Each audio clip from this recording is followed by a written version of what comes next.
এক মহিলা খুব বুড়ো হয়ে পড়েছেন, চোখে ভালো দেখেন না, তার অনেক টাকা পয়সা আছে, কিন্তু আপনজন কেউ নেই। চোখের অসুখ হয়েছে, তার একজন চোখের চিকিৎসককে খবর দিয়ে আনালেন।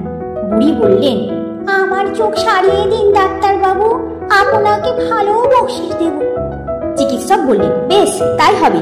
তিনি এদিক ওদিক তাকিয়ে দেখলেন ঘরে অনেক দামি জিনিস রয়েছে। তখন তার মাথায় একটা মতলব এসে গেল। তিনি রোজ আসতেন আর বুড়ির চোখে মলম লাগিয়ে দিতেন, বলতেন, বেশ কিছু সময় চোখ বুজে থাকুন। বুড়ি তাই করতেন, আর সেই সুযোগে চিকিৎসক সরিয়ে ফেলতেন ঘরের অনেক দামি দামি জিনিস। এইভাবেই ঘরের সব জিনিস শেষ হয়ে গেল। তখন একদিন চিকিৎসক বললেন, আপনার চোখ ভালো হয়ে গেছে, আমাকে যে বকশিশ দেবেন বলেছিলেন তা এখন দিন। বুড়ি বকশিশ দিলেন না, কথার কোনো জবাবও দিলেন না। চিকিৎসক আদালতে গিয়ে বুড়ির নামে নালিশ করলেন। বুড়িকে আদালতে ডাকা হলো। বিচারক বললেন, আপনার চোখের অসুখ তো সেরে গেছে, চিকিৎসককে বকশিশ দেবেন বলেছিলেন, তা দেননি কেন?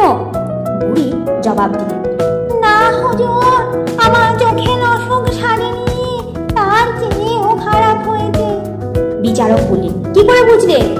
বুড়ি বললেন, আমার ঘরে অনেক দামি দামি জিনিস ছিল, যেগুলি আগে আমি চোখে দেখতে পেতাম, এখন আর সেগুলি দেখতে পায় না হুজুর। বিচারক সব বুঝতে পারলেন।